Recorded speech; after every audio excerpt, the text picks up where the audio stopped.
when Mr. Joachim called me and told me about this forum and this meeting, I was wondering what to talk about because he left the choice of the topic to me.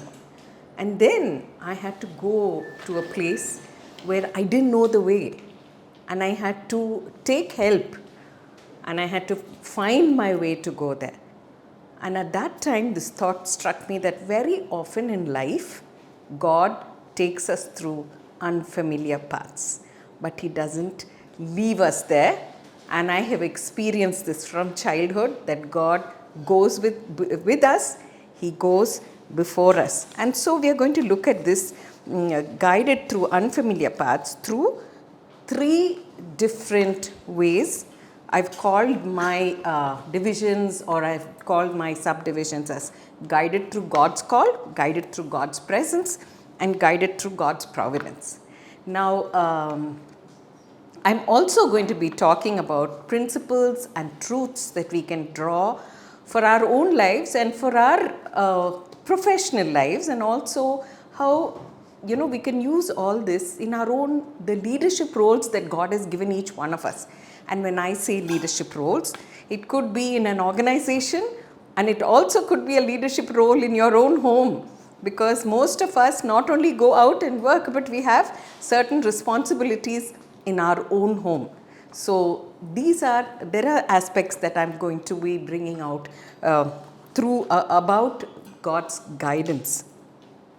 So the first, when I talk about God guiding us through His call, I've actually taken only just 2 examples, but there are many, many examples. But I thought these were people who have actually they've made a big impact in my life. And the first person I've taken is Noah. Now, all of us know Noah because we have used, at least I have used this story of Noah for my children, and now I use it for my grandchildren, and they just sit and listen. But there were a lot of things that I learned about the life of Noah. A few years back, I went to Hyderabad for a conference, and this was held at a campus slightly out of Hyderabad. There were 2 things that struck me there when I was there. They had a scaled down version of Israel. Now, I have visited the Holy Land, gone here, but then it showed us the whole map of Israel. Another thing which really struck me was they had built a scaled down version of the ark. Looking at that ark and the enormity of that place, I realized the reason why God gave this responsibility to Noah. First of all, he was the person who was called to do something unfamiliar.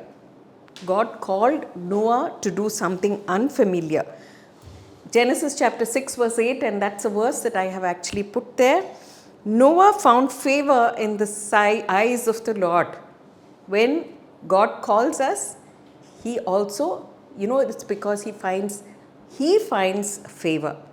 Secondly, we see that when God had called and given Noah this enormous task, Noah, he did everything that God commanded him.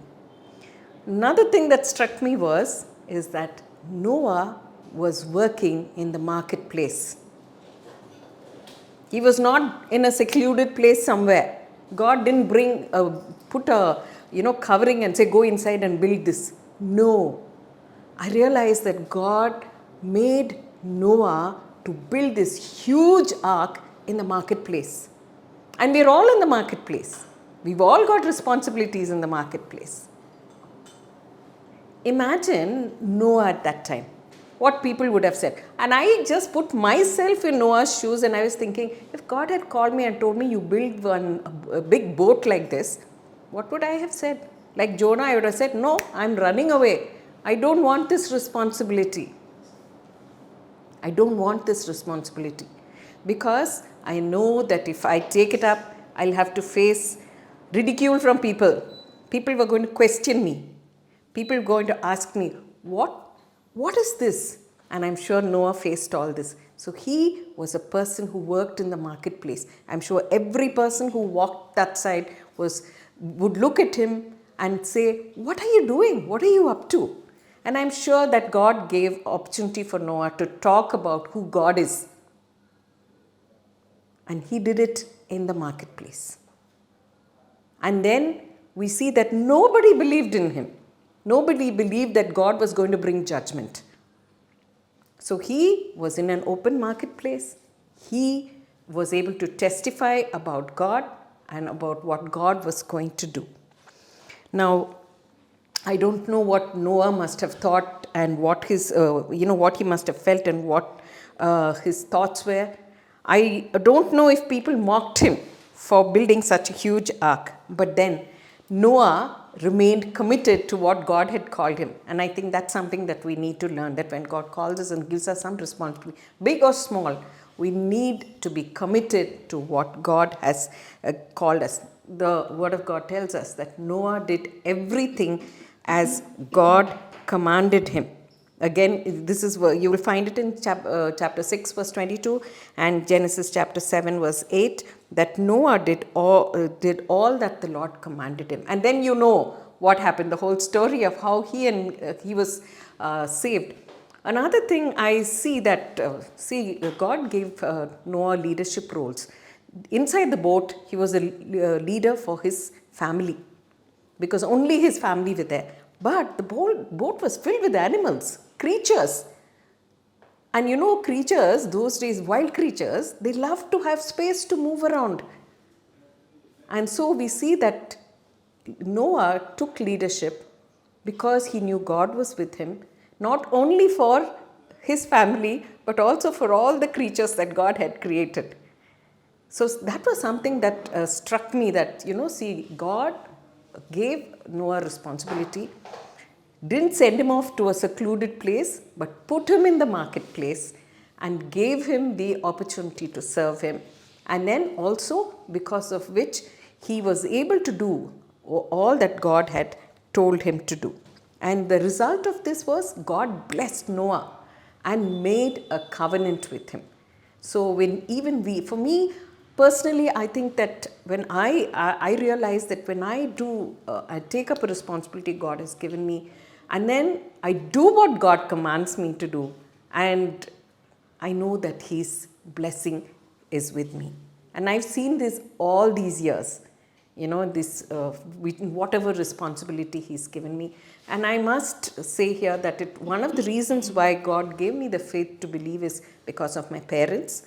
At a very young age, they taught me and my two brothers to have faith in God and to do to trust in Him for His provision.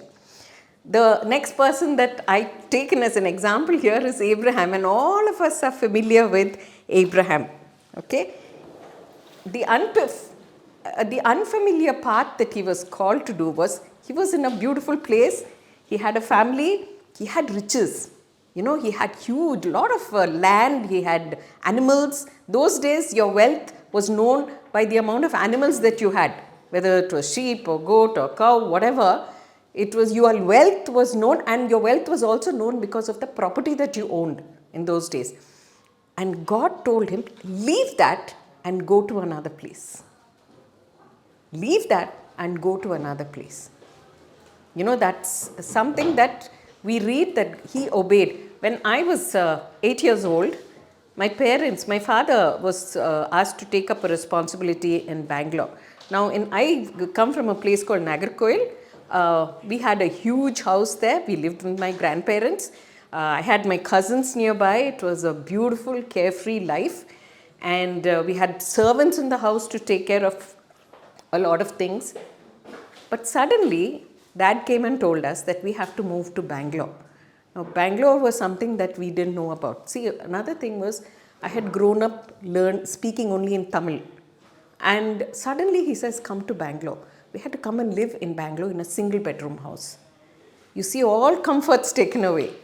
I had to deal with the people who the language was not familiar to me. So when I think of Abraham and God asking Abraham to get up and go to another land, I see how he obeyed. Genesis chapter 12 verse 1 tells us that he was called by God to leave his country, go to an unfamiliar place. And then chapter 12 verse 4 tells us that he obeyed. So in all these cases, one thing that really comes out is obedience. With all the people that we see is obedience. So even when we join an organization or given a responsibility, I think one thing that we really need to realize is that commitment and obedience to rules and regulations is very, very important for us. We see that God, because of his obedience and going to this place, he caused him to be a blessing. You see, Abraham was a person who was in the, he was, I would call him a businessman. Because he had so much of land to take care of, he had a lot of animals to take care of. I mean, the sheep and the cows and all that. And so I'm sure he was doing business, and sure he was multiplying what God had given him.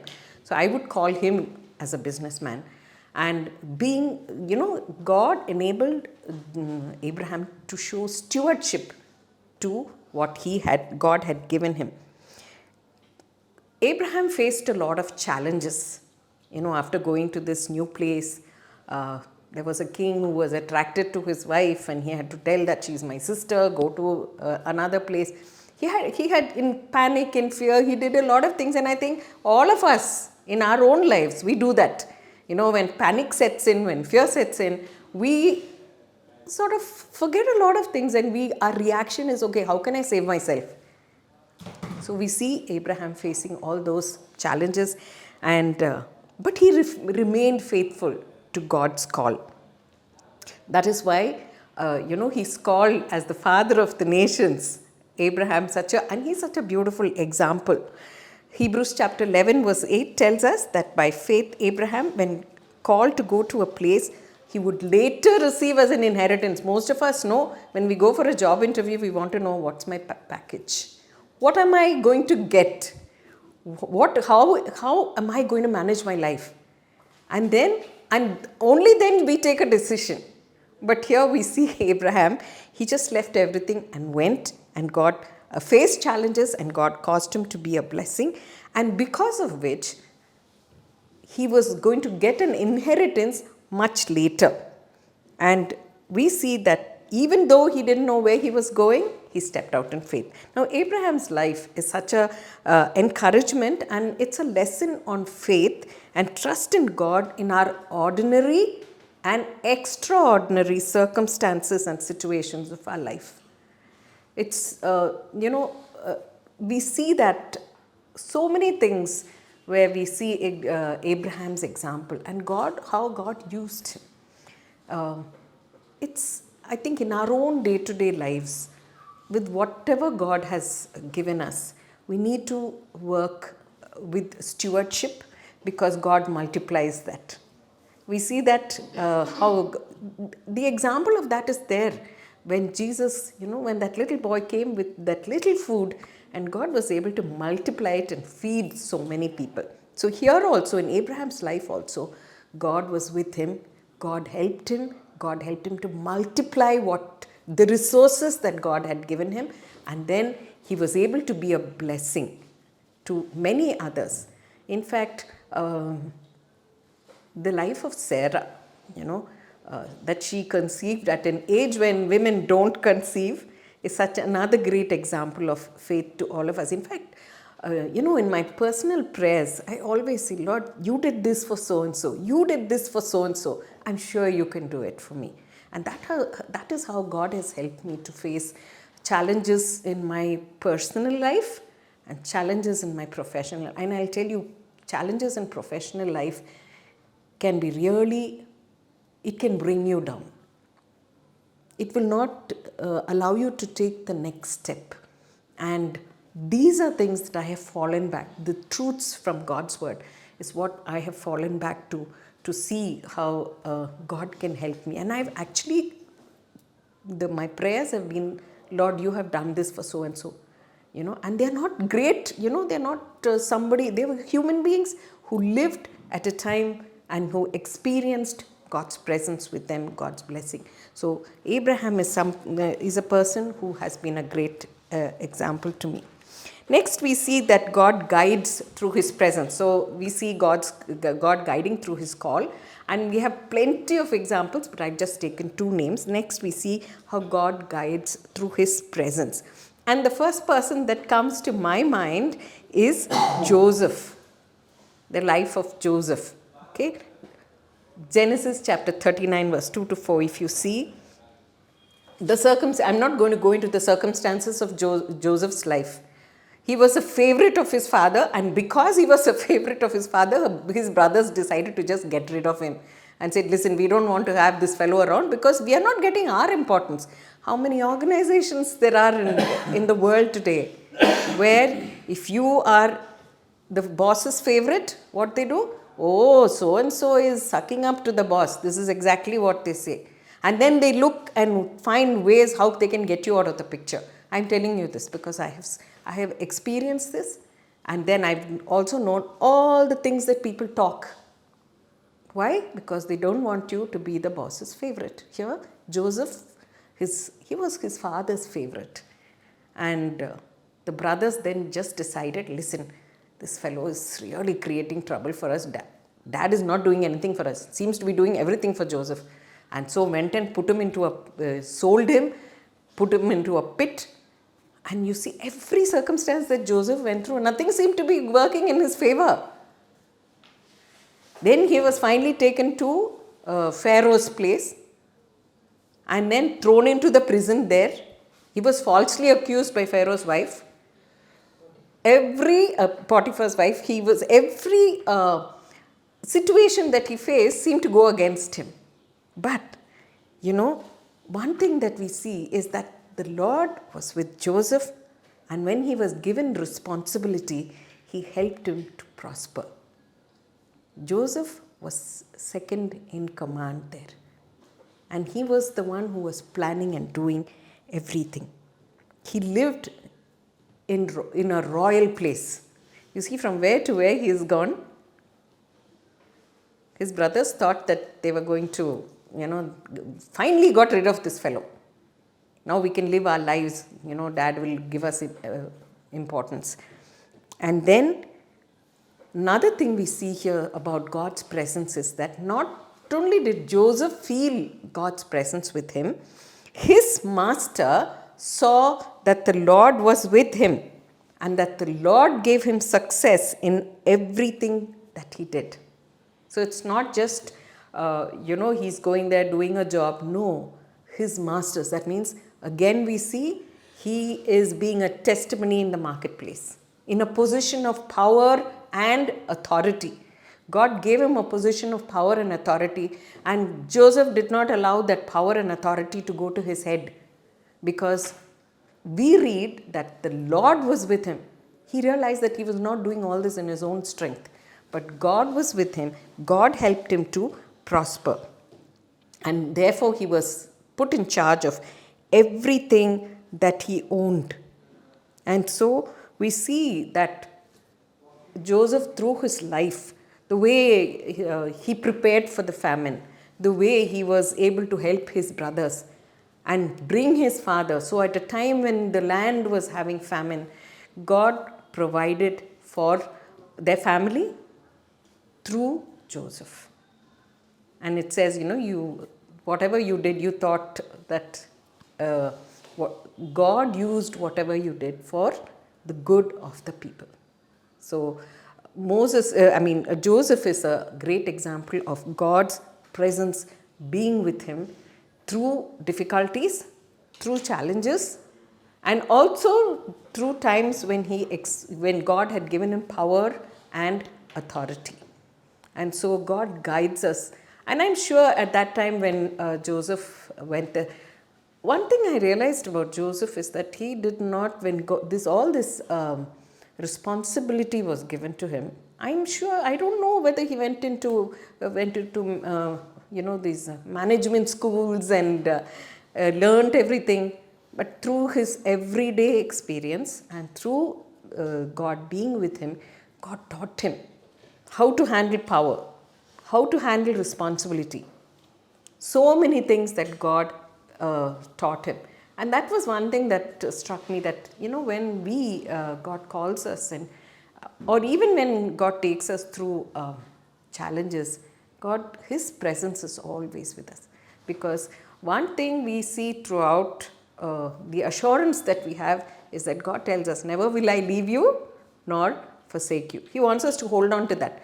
But what happens is, very often we start looking for human solutions. The moment we face a challenge, okay, call so and so, okay, see if I can talk to so and so. What is it how do I handle this? I'll tell you, so many times I have forgotten that I had to go back to God. Because if He put me in a place of power, then He was the one who's going to lead. But then when challenges come, you start talking among yourselves. You start actually creating a negative atmosphere. From Joseph's life, I learned that God's presence is with us. So we need to search for Him, look for Him, and because He'll give us that strength and courage to go forward. So instead of Joseph thinking that his life was over when he was thrown into that pit, he realized that there could be a way forward for him, and how God sent those people. So that was one, Joseph's life is example to us of God guiding us through His presence. And then Moses. Not only Moses, but there are so many examples, and we have examples of people in our lives who God has called, and then whose presence was with him. Moses, he was good at giving excuses. When God called him and said, you have to do this, you have to do that, he said, no, I can't. I am a fellow who has stammering lips. I can't even talk. When I was called to be a leader in Bible study fellowship, this is exactly what I told. I said, all along I don't like to go stand in public and talk. And basically I was more of an introvert. I hesitate. I would struggle even to make friends in workplace, in church, or even in the community. I would struggle. I would love to keep to myself. But then when God called me, there was one assurance that God gave me, and that His strength would be with me. I have been with Bible Study Fellowship. I was asked to take up this leadership position in the year 2004. I was sent for training, and they told us we had to give a 40-minute lecture from a passage. We didn't have much help. We had to prepare everything by ourselves. The only thing they taught us was how to do homiletics, that is, how to do an analysis of a passage. And I would sit some days and I would cry because nothing would come to my head. And somehow, by God's grace, Tuesday was our class, 6:20 in the evening. And I don't know, Saturdays, Sundays, I would be sitting and breaking my head. Didn't have much of a social life at that time. But somehow, by Monday, God would put thoughts into my head. And another thing is, I couldn't talk without even looking at a paper. For me, I had to have how many pages? 10 pages, 12 pages. Everything had to be written down for me. If not, I was scared that I'll go there, look at the audience, and I would just forget what. But then, I see how, when I think of Moses and Moses telling God and saying, listen, I can't speak. God said, don't worry, I'll send somebody to speak for you. You just come. And then we see how God then used Moses tremendously. One thing that I have always been encouraged by, the huge amount of people that God made Moses a leader of. 2 million people. And they were not the nicest of people at all. Very often we see people like this in our workplaces. They are not nice people. Whatever you say, they want to grumble. God provided food, God provided water, but then if they got vegetarian, they were asking for non-vegetarian. And then they became greedy when God provided. They wanted to collect so much. God said, listen, I'm not going to leave you. I'm going to provide every day for you. Very often that's what happens. Sometimes when we see God provides us something, we get so excited. But then after that, we forget that this is the same God who will provide every day for us. And so, and these are not lessons that personally I have learned this over a period of time. Over the response, I have failed, I have taken wrong decisions.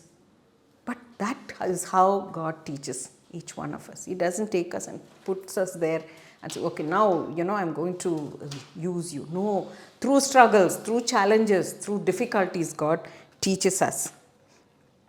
Moses, was called, for, how God called him was that burning bush. He experienced God's presence. He didn't see God, but then he experienced God's presence. He says, listen, I'm here and this place is holy. And even after seeing that, it was a green bush and it was burning. Have you ever seen anywhere a green bush burning? What we see is dried leaves, a dry tree, everything dried burns. But here we see through the burning of this bush, which was green, God enabled Moses to experience his presence. And then God was with him.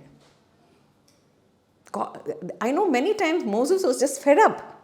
He says, oh gosh, these people are horrible. Look at the way they are complaining even after receiving everything. And God had provided so many things for him. In fact, we read that 40 years that they went through, what they should have actually crossed in a short period of time, God made them go all the way, 40 years, because God wanted to teach them. And God was with Moses. I'm sure, I don't know how in the bank we had about 50, 60 staff max. And I used to really struggle. Because each one had their own. Somebody will come, someone would have said, then two people will get together and they will talk and say, why should we do like this? It was a real struggle. And I used to always think, my gosh, Moses led so many people. And what was very encouraging was that their clothes did not wear out that whole time when they were traveling. Their shoes did not get scraped off. Here for us, 6 months max, if our slippers last. But then just see how God provided for them through his presence. And then he went before them. His presence was there before them as they went. God showed them when they had to stop, when they had to proceed. All these things God did for them through their presence. And then finally we see how, towards the end, of course, Moses could not enter into the promised land, but then God gave him a vision of that from afar. And also we see he was towards the end of his life, he was able to experience God's presence. He says, the Lord your God has blessed you in all the work of your hands. He has watched your journey through this vast wilderness. These 40 years the Lord your God has been with you and you have not lacked anything. Today God doesn't take us through all these experiences, but these are things that for us that we need to learn from that he will provide, that he will give us his strength, he will give us his wisdom to take the right decisions, how to deal with unruly people, because that's what Moses had to deal with.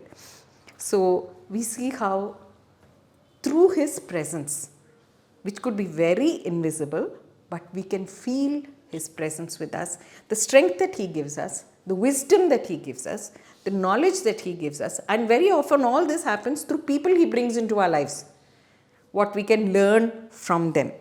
Last thing is about being guided through God's providence. And if there's one person whose life has really encouraged me is Daniel.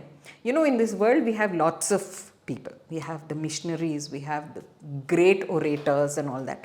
But I love to always go back to the Bible because I believe this is God's manual for our day-to-day living. I don't think you'll get clear instructions anywhere else.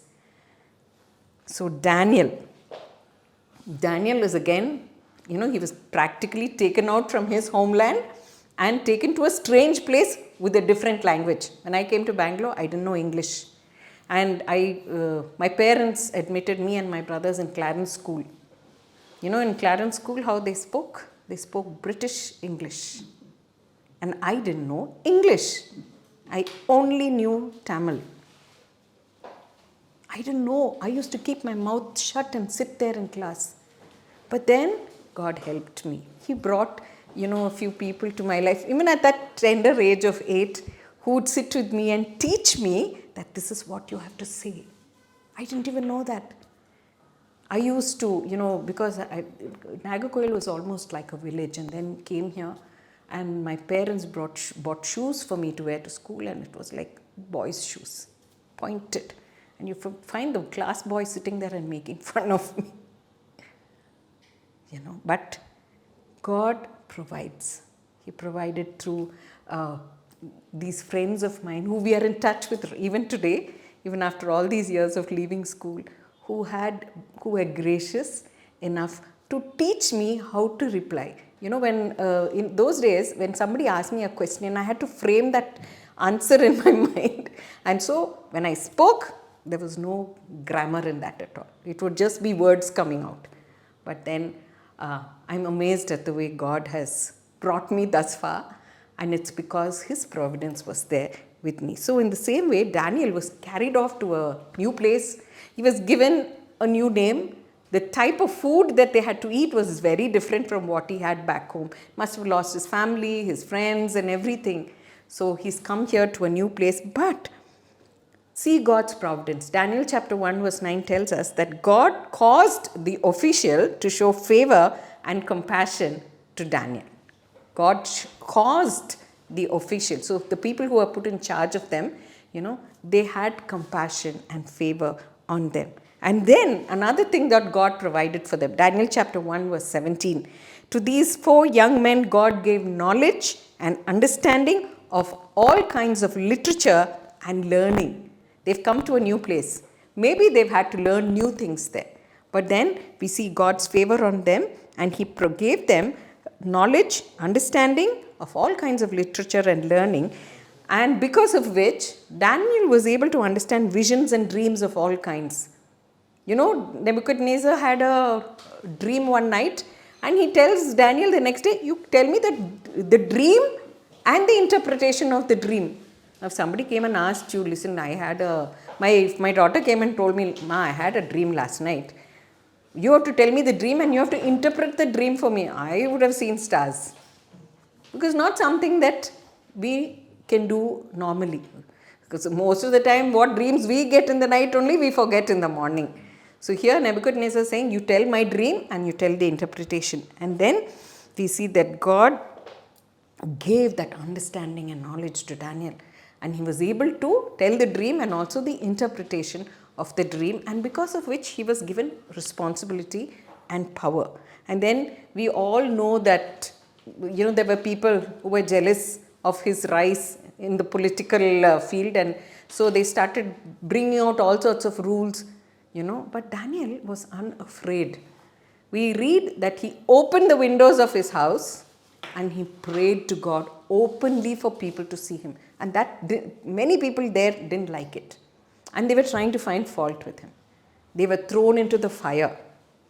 And in the fire, it was not just 3 people, there was God with them. And it says that they came out without even their hair on their head or on their body being touched. There was no smoky flavor on them when they came out.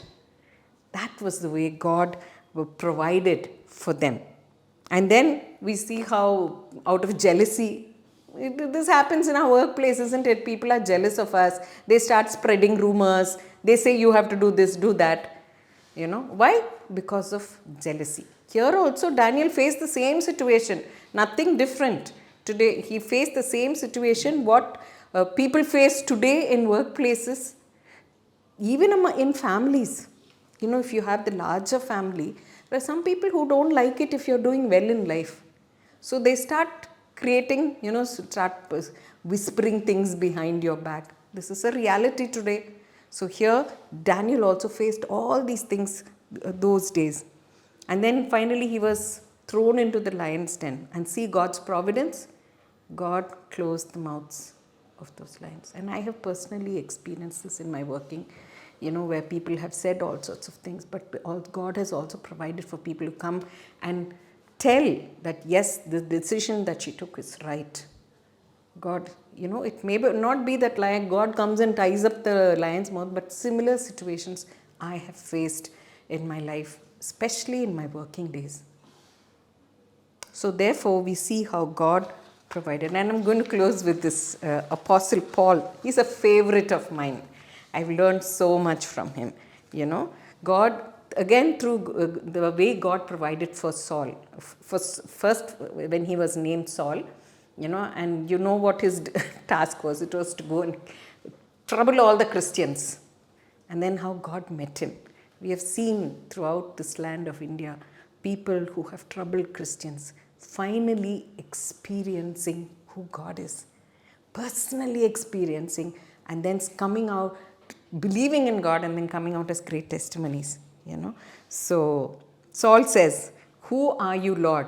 So God had called him, his presence was with him, and then he provided for him. Okay, and he says, "You go into the city, and you will be told what to do." And then God sends Ananias. That's the providence that here Paul experienced in his life. He was blind for 3 days. I'm sure he went through a lot of emotional struggle.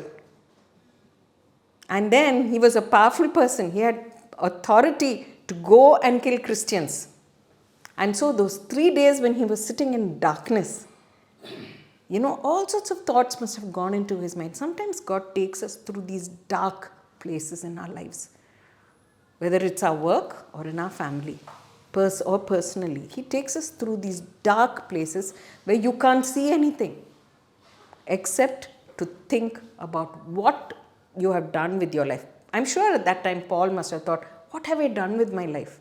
And this whole encounter with God must have totally changed his perspective. Totally changed his perspective to then think about what he should do next. I'm sure those 3 days must have been the most confusing days in his life. Where, I was trying to see, when you're blindfolded and you're not able to see. First of all, you can't do anything on your own. You need somebody to help you around. So I'm sure those 3 days, there must have been somebody. Ananias must have been very kind to him and provided whatever he wanted till God opened out his eyes. Okay. Then we see God's providence through his life as his life turned around and he started going and preaching the gospel. And then because of that, he faced a lot of enemies. Almost everybody wanted to kill him. But people were believing in God. He had such a powerful testimony, which is effective even today, because we see the Apostle Paul and all the other apostles, how much they've had an impact on Christianity in India especially, and how God used all these people. But then we also see he was thrown in prison. I was thinking, if I was thrown there with my hands and legs all tied up, I would have been sitting and grumbling. All of us do that. When circumstances cripples our life, we cannot sing songs and we cannot speak the word of God.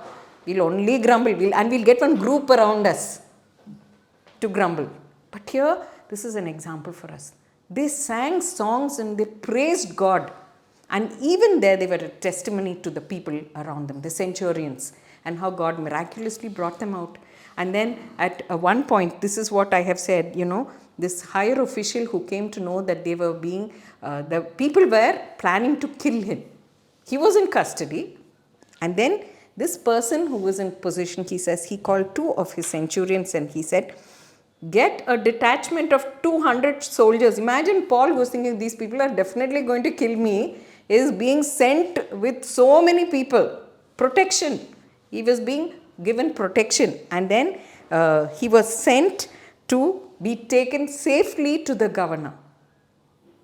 So in every stage of Paul's life, after he became an apostle, we see God providing for him. Whether it was finance, whether it was food, whether it was shelter, whether he had to spend time in jail. In every circumstance of his life, God provided for him. There is, I just want to finish with this one book which has been a great help in my life. When I joined Guardian Bank in 1998, And sometime around 2000 is when I was asked to become the CEO of the bank. Somebody gave me this book to read actually, Jesus CEO. And it talks about, it says, using ancient wisdom for visionary leadership. It's not having big stories, but then snippets, and about how God used Jesus and gave. So this book really helped me in taking out leadership principles from. That is when I also started studying about people in the Bible. So more than talking about the lives of people in the world, I found that it really helped me to study about characters in the Bible. I mean, we have plenty. We have Esther, we have David, we have Solomon, we have all the apostles, we have the disciples. But the greatest person who came to earth, lived as a human being like you and me, what are the leadership qualities that we can take from him and use in our own personal lives, and especially in the marketplace where God has placed us. There are lots of little things which, because in our human wisdom, we try to solve problems in a human way. And then God tells us, listen, I'm there for you. And that's how God has been there. I have just retired from Guardian Bank in the month of July. They've retained me as a banking consultant. And so we are just in the biggest task right now is setting up of these branches, which is not in Bangalore, it's all out of Bangalore. So there's, how difficult it is. First of all, in Bangalore itself, it's very difficult. So when you have to go to another place and get work done, it's very difficult. But then we have experienced God's presence. I've been able to lead this bank for 25 years, and we have been a profitable organization from the beginning, and it was not without its challenges. We did have challenges, but Reserve Bank of India knows that Guardian Bank is a professionally run organization where the directors do not interfere into the day-to-day running of the bank. And in fact, you must have heard of many banks that have failed, but we have been graded as a grade 1 bank. And God gave me and my team, including the directors, the grace to professionally run the bank. The other thing which Mr. Joachim has spoken about is my Bible study fellowship. I became it's called teaching leader. We have groups of people. I became a teaching leader in the year 2004, and till now I take the evening women's class. We have almost about 400 to 450 women in my class, and we have other classes also. And God taught me, as I said, when I took up this responsibility, like Moses, I was saying, listen, I can't speak. How do you expect me to stand in front of a crowd of people and talk? But over the years, it didn't come overnight, over the years, it's almost 20 years now, God, through various circumstances, He taught me. And that's the encouragement I want to leave with you, to realize that God has put us here for a purpose, for a specific purpose. He's put us in certain places, whether it's our family, whether it's in workplaces, there's a specific purpose, that He's put us there. So what are we going to do with the opportunities that God gives us? How are we going to use that? How are we going to make our workplace a place where we can testify to the goodness of God? Thank you.